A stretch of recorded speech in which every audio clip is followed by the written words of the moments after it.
know some of you, well, you don't have a choice, it's on the schedule, so still thank you for being here. I promise that hopefully this will be informative, and the most important thing that you will know about working with your EAs this year. I found this really cute graphic when I was looking for visuals, that there's no team without the EA, so remember Nice. that. How cute is that? And so anyway, when I was looking up articles and things like that for this, it talked about how the EA-teacher relationship is very complicated, and it can feel like an arranged marriage. You didn't pick each other. I thought about who would be the best EA for this person, the teachers thought about who would be the best teacher for this person, and you guys just got put together. So hopefully we can talk about how to make this work. And I hope it doesn't feel awful, and that you guys can grow to be friends. I know there's some EA teachers that have some awesome relationships they've developed from the year. So hopefully you have your laptop, you got the memo, and I shared this whole doc with you. We're going to start with a little Padlet exercise. And it starts with, I appreciate it when, and if you click here, it will take you to, hopefully this will work, I've never done Padlet before, that you go to this link, and then you can click this button on the side that says plus, and you can add your thoughts there. And if you're a teacher, you click the other one, and it says, so you can finish the sentence. I really appreciate it when, and it's the third slide in, and you should all have access to this. If it doesn't work, tell me, and I don't know how to fix it, but I will come try that. Keeps me up with student gossip. Yeah. These are awesome. You can keep typing, I'm just going to read some of them out. And the EA, I appreciate when the teacher is open and clearly expresses expectations, is inclusive. It is inclusive is a lot. Keeps me in the loop. Generally cares and listens to me. Acknowledges our presence in the classroom as an authority figure. Uses inclusivity. Acknowledges something done well. We share ideas. I'm going to switch to the teacher one. I'm a teacher. I appreciate when the EA helps me keep the class environment fun and positive. I appreciate when the EAs patiently remind me of things that I may be overlooking or ask questions about gaps in my instructions. Ask me if I need anything done. Is willing to try new things. Open to new ideas and feedback. Is willing to grow with me. These are great. Circulates the room and checks with the other questions. Sees a need and meets it. Buys me coffee. That's a big one of those suggestions. Anticipates my needs. These are awesome. This is great. Feel free to keep typing in if you have thoughts. I had asked some EAs if you have anything to share. What did you really appreciate? The EA that had asked to share said that there's too many people in here now and she was willing to share. Could I share on your behalf? Absolutely. Okay. So Karen told me, I don't know how many years have you been here, Karen? 24 years. And she said that last year was the best year she has had as an EA. And can you feed me some things to say? You said that it was the best year ever because you felt. Well, I walked into the classroom and right away there was a little place for me to put my things, a little spot for me to go. The teacher had thought ahead that there's an EA in the class. I'm going to prepare a spot for her so they didn't have to look for the corner with the table and be like, can I put my coat where the other things are? She felt cared for. She felt that they knew they were preparing for her. Was there anything else that you wanted to bring up? I like that we sat down right away and I talked about because of my role in the class. I had a couple of special needs students, but other kids that they wanted me to feel free to talk with anybody else, and that I was a teacher in the class as well as an EA. So she felt like they were intentional having a conversation about her role in the class. You shared that you were also an authority figure in the class, so she told the student to stop doing something, and that student looked at them like, I don't have to listen to you. That teacher came back and backed her up and said, no, you do need to listen to Mrs. Sorensen. She said, stop doing so-and-so, so you should go do that. She felt really acknowledged and validated in her role when she had a teacher back her up that way. And I know those teachers also brought you lots of treats. Because I was next door and I saw like, where did you get that from? So, are there any teachers that want to share anything positive stories they have? I didn't specifically ask any teachers, but have you ever had a wonderful EA in class? I saw Alicia. Alicia, what are some things that EA did? I was wondering. Is there anything this particular EA did that stood out to you? If you couldn't hear Alicia, she said like she was really invested in the classroom community, being part of everything, and just I'm just here for this person, and that's it. It's like when my kids draw a line, and like, you don't pass this line, I'll pass this line. That's not a partnership, that's just dividing the sandbox. And so it sounds like you guys played in the sandbox together. You guys figured out how to help each other out. Anyone else want to share anything? I'm going to switch to this one, which is what I wish the other person knew. So you can click there if you're an EA, and click there if you're a teacher. And they don't have to be necessarily negative, but the other one was strictly positive. This one is a free for all. You can write whatever you want. I'll read some of them out after you guys. If the teacher's never had another adult be in her classroom, that can be pretty scary for them, having you just sitting there and you're watching everything they're doing. So sometimes when you mess up with these, nobody knows. The kids don't notice, or they don't care. But to feel like, hopefully sometimes they feel like they're judged by you sitting there. So that's one thing I heard their teachers say. I wish that teachers knew that I don't know everything and appreciate input from the teachers too. That I'm there to make the job easier. You can never communicate too much. We're going to talk about communication after. I'm always open for discussion. That I look up to them. I love that. There's actually quite a few teachers I know here that used to be EAs.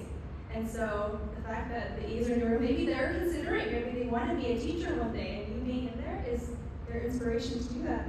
So yes, like the arrangement, there's some goods and there's some bads, and for whatever, you can't get rid of this person for the year. So we might as well make it work. And so hopefully you have some fun with this other person in the room. I also want to put it in a Christian kingdom perspective. God's work is too large to complete it on our own. So having that other person in the class is an awesome thing. Collaboration creates the context where we can support accountability. And that I just love the picture of the body of Christ. I remember when there was a certain EA that was working in a room, and that teacher wasn't very artistic, but the EA really was. She made the most beautiful bulletin board. She put in her talents and strengths, and it just made the classroom a really great place. So the strengths that the EA brings in, I hope that you can use those things. And then you can rely on the teacher, and you guys can be back and forth. I also love the modeling of collaboration with the Trinity. Even at the beginning of creation, we had the Father, the Son, the Holy Spirit. Figure out how to work it together to make the world the way it is. So I just love that even at the very beginning of time, that we've been modeled. Collaboration is an important thing to figure out. And so I'm just going to briefly talk about some things for fruitful partnership. And the reason I have this picture, this is actually my backyard. I'm not a gardener. I'm the reason that artificial plants were created. But my husband grew up on a farm, so he likes to grow things. So he grew this zucchini plant, and it's gone crazy. It's like taken over a yard, you see in the back there. But there's not a single zucchini plant. It's just the leaf. There's not an actual zucchini anywhere. I looked. I was like, I love it. That's the only reason why we planted zucchini, because I love making zucchini bread. But there's not a single zucchini in there. And so I say fruitful partnership because it looks really pretty. You can come to my backyard, but there is no zucchinis to be harvested in my backyard. And I just really hope that you can think about a fruitful partnership with your teacher, with your EA. That it's not just like you walk by the classroom, I can see people are smiling, but there's no fruit. And what does fruit look like in a classroom? What are some things that we can see? Maybe they're measurable IEP goals. Maybe they're happy parents.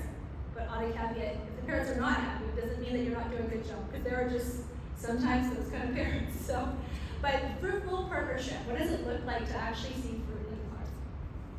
So the first thing, going back to the basics, is mission alignment. What is our unified deep hope for our students? And well, we have a mission here, that we are here together to prepare our students for a life of transformation and service through excellent Christ-centered education. So maybe it's worthwhile asking the other person, what is your deep hope for your students? Hopefully you guys have the same deep hope, and that you can work together, whether it's just achieving those IEP goals or whatever it is, that you have the same deep hope, so you can work together towards that same goal.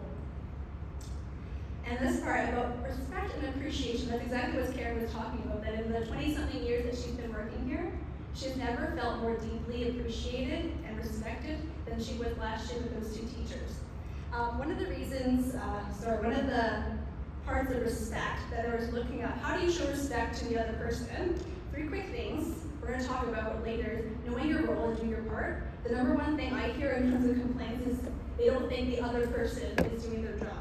So we'll talk about exactly what your job is, so hopefully that's one thing that we can talk about. The other thing I hear complaints about is time management. Either the EAs or the teacher, whoever it is, either isn't showing up on time, isn't doing things on time, or responding to things on time, has to do with time.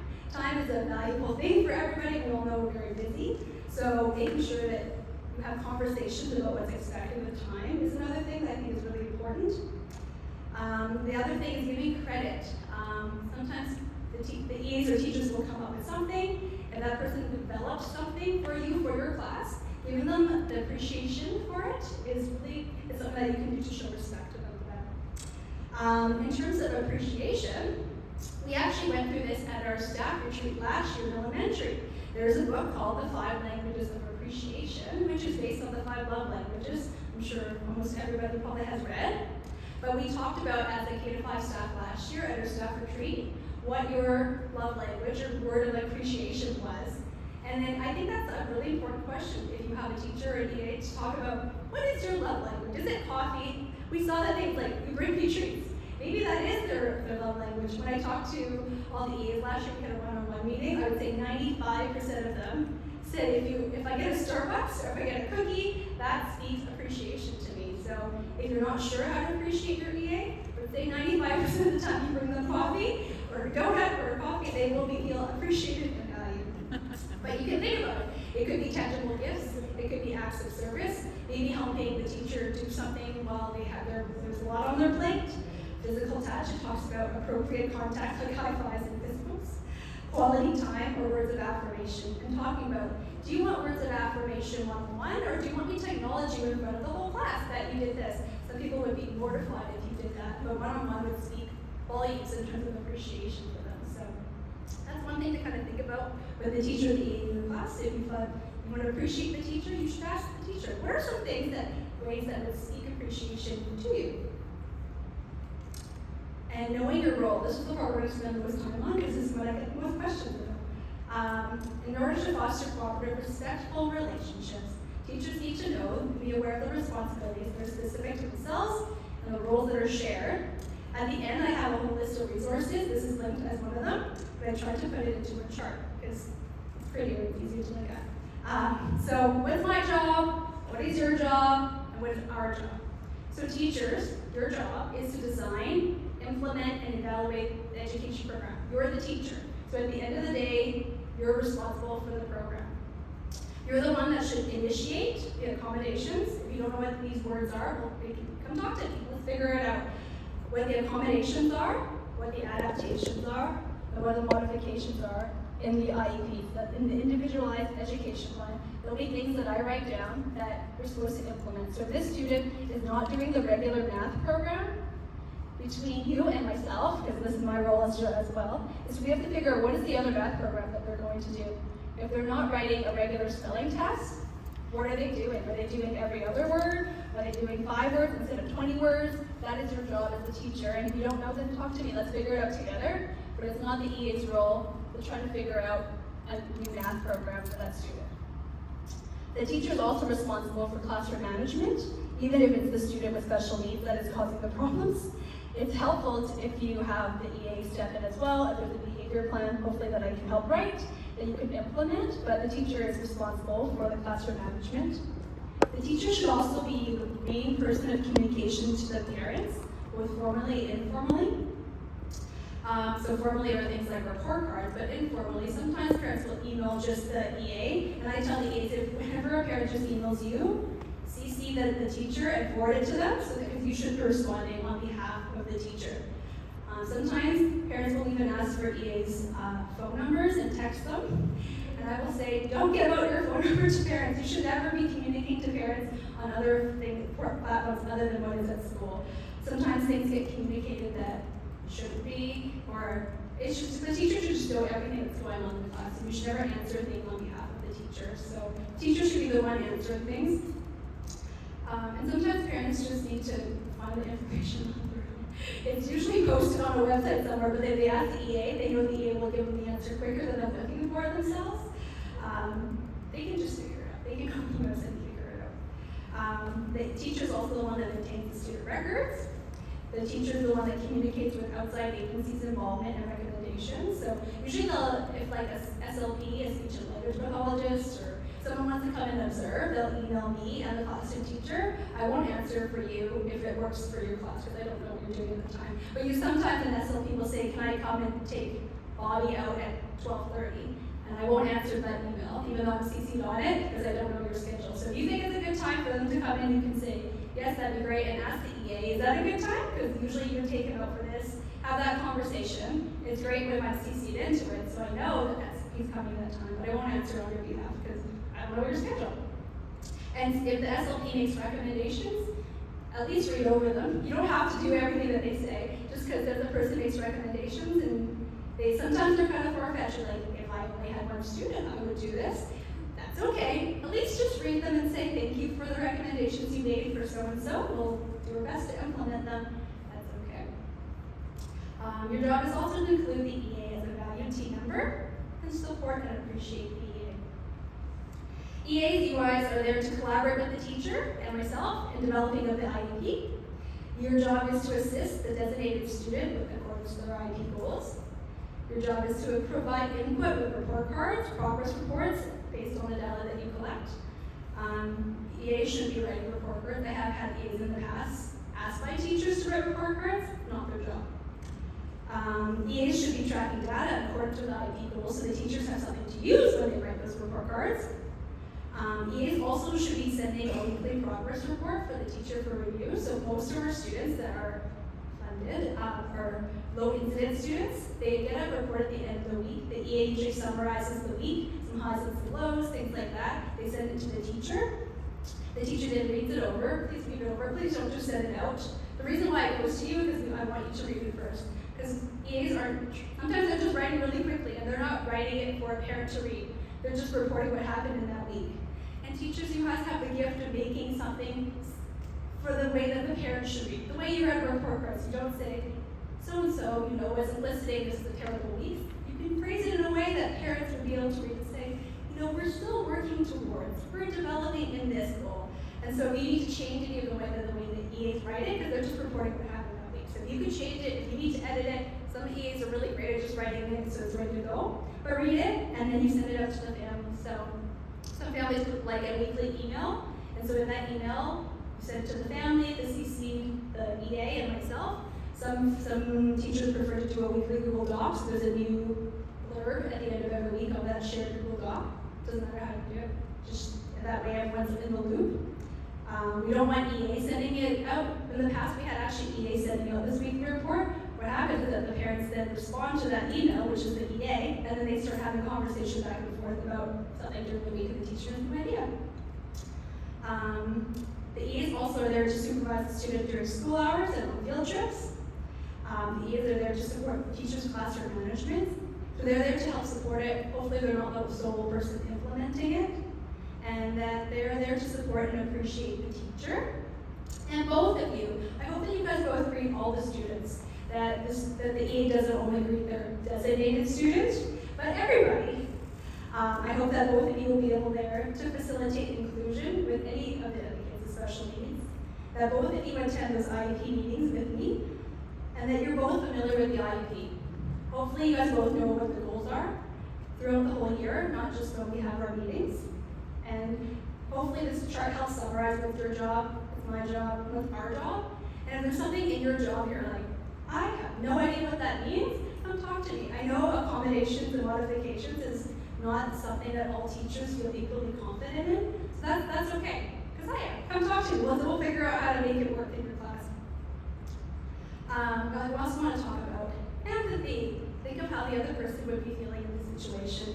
I find that a lot of times when either EAs or teachers come talk to me about an incident, they're usually upset because they don't feel valued and appreciated. And then we talk about okay, so whose job is it to do this? Whose job is it to do that? And then we can try to figure out, maybe it's because they overlooked it.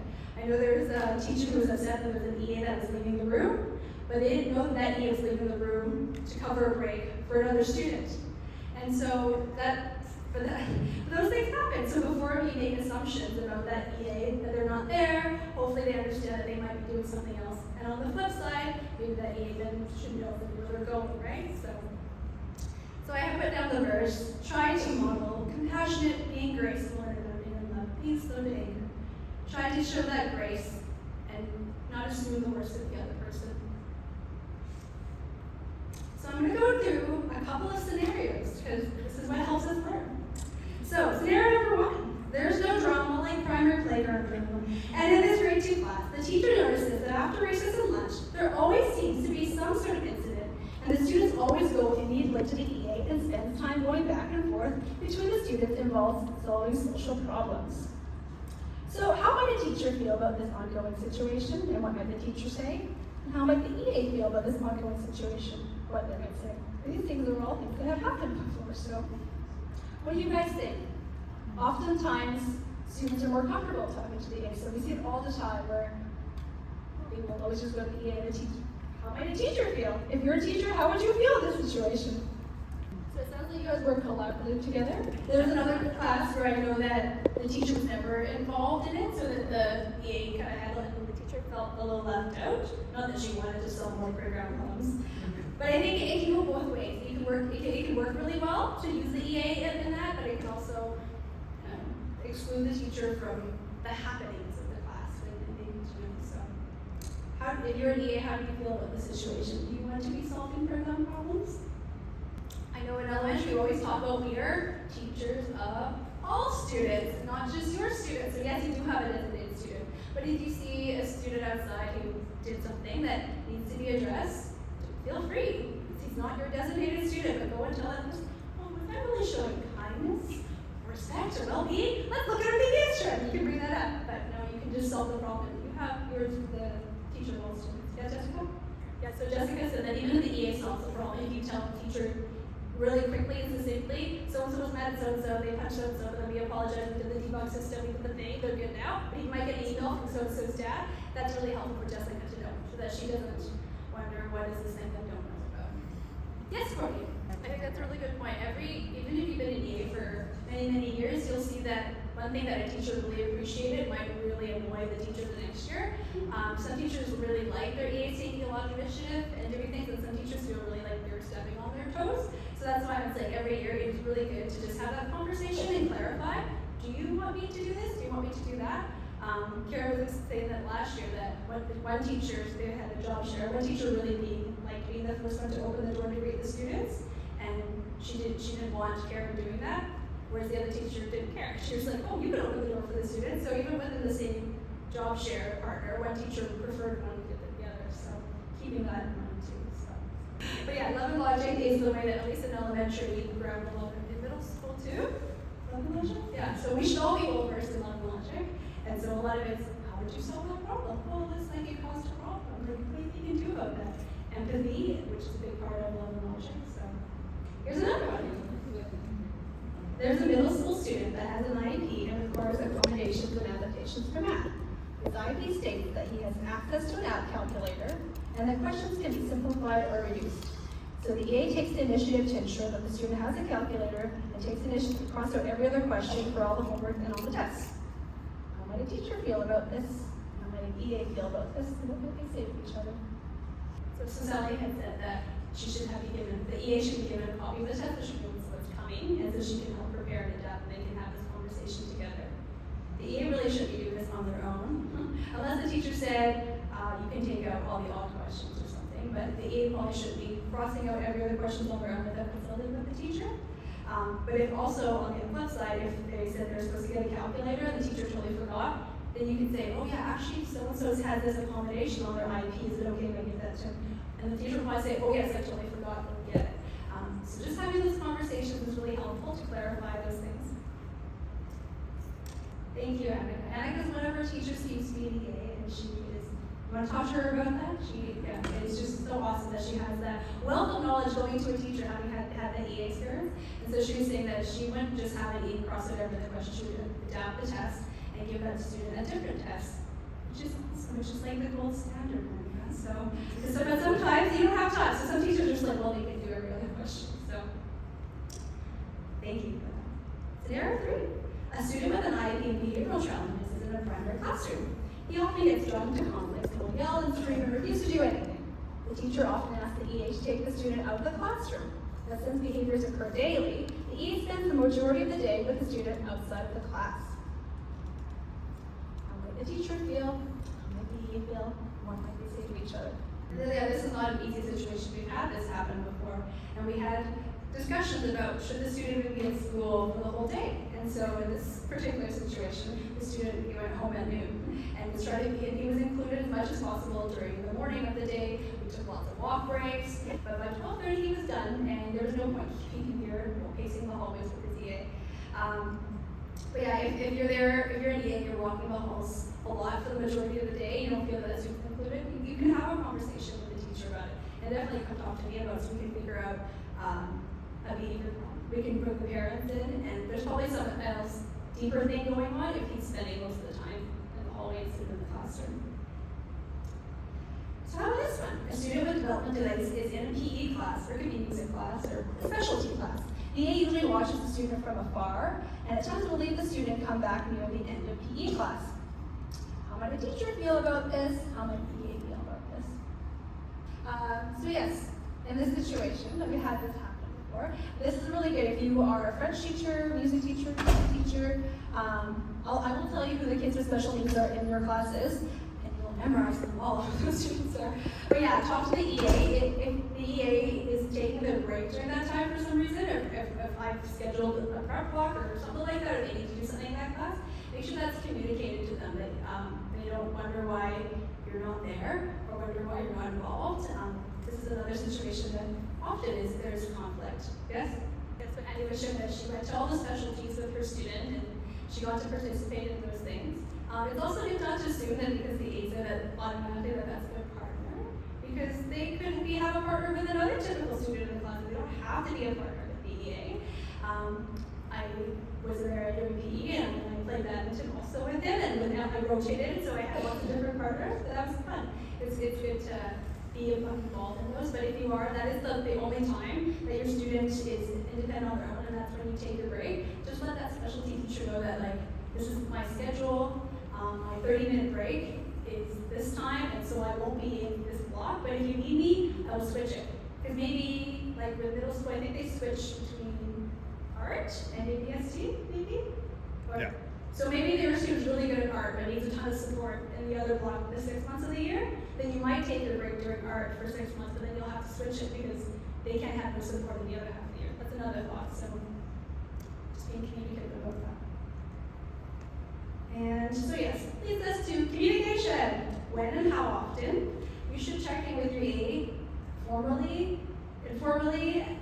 And this is one thing I talked about before. Some teachers really like it to be checked with every day before school. Some will find it super annoying. So I've had both, where teachers have complained to me about both. One was like, I love it, the EA checks in with me every day, and the same day the teacher will say, the EA comes to me, talks to me every morning, I can't get anything done. So it could be a really good thing, it could be not a good thing, depending on which teacher you're working with. So there's one thing I'd say, that every teacher has their preference. Some teachers love their morning because they need to get the plan out, they need to do things, and you ask them, what's the day plan? Is super stressful for them. But some of them are really organized and say, I have it printed out for the whole week, and this is all the things that we're doing. But if you're a teacher, think about, does the EA just have enough information for the day? If you might not have time to have a really long conversation with them, but do they have enough information to know that today we're doing this, and we're also doing this, and they'll probably need support with this? It could just be really quick. Discuss with the teacher if you need to inform her when you need to leave the classroom. So this is what we talked about, either on your own or with your student. This is another thing where I had teachers saying, like, yeah, this person keeps leaving, I don't know what it is, and this is the situation I talked about where they didn't know. Some teachers don't mind if you just come in and out, some notice it right away when you're not there. So again, this is just teacher preferences. So talk to the teacher, ask what their preference is. We talked a little about communication already, that it should always go through the teacher or myself. EAs will prepare that weekly summary, and the teachers will send it to the family, and you CC the EA and the ESS coordinator, so if the teacher does ask a question, even if the EA is the one that could answer it, the teacher's already CC'd in that loop, so it makes it simple. And last thing I want to talk about, that it's okay to not know it all. It's not presumed that all teachers are familiar with what accommodations, adaptations, and modifications. Like I said, every teacher will have different background and training, what they're familiar and comfortable with. It's also not presumed that teachers know how to support a student with autism, Down syndrome, or ADHD, or learning disabilities. And that's okay. We all come from different backgrounds in terms of what we know. It's not presumed that all A's are equally experienced as well in terms of how to support. So you might think that if you being in classes, they definitely then know what to do in this situation. They might not. So it's okay to tell the other person that I have no idea. Even in my background as a BCBA, we have to sign this code of ethics. And one of the code of ethics is called competency. And so just because I'm a BCBA doesn't mean I know everything what that person's skilled in all the different things. So if I get a parent that emails me and says, I have a student who has this condition and they're this, if I have no experience in that, I'm obliged as a BCBA to not take that client on because I don't know enough about that area. So in the same way, it's okay to say, I don't know it all. I'm going to go ask so-and-so, you can ask me. And then we're all developing lifelong learners. I love that board that I think Tim put together last year. It says we're all developing learners, and it showed all the different areas that we're still growing in. Knowing how to adapt and do inclusion really well is something that we can all be growing in, and that's okay. And that's the beauty of being doing this. Some of us are really good at it, and some of us they don't even know what an accommodation and adaptation is, and that's okay too. We're all growing in that area, and hopefully we can support each other in that. So this is a list of all the resources that I hope are going to be helpful. I made this for you. Hopefully it is helpful. I broke it all down that if you're a teacher in the first week of school, these are conversations that you should be having. Introduce yourself to the EA, get to know the EA, these are some questions you could ask. I love checklists, so you can use it this way, you can just use it as a general thing. Introduce the EA to your class, read the student's file, which I will send you. In the first month of school, these are some things that you could be doing. And I also have on the bottom, if you're an EA in the first week of school, what are some things you could be doing? And so hopefully that helps break down and provide a guide for some conversations that hopefully, if you have those conversations now, it won't feel like this horrible forced marriage that you're waiting for June, that you're actually really enjoying the relationship with each other, and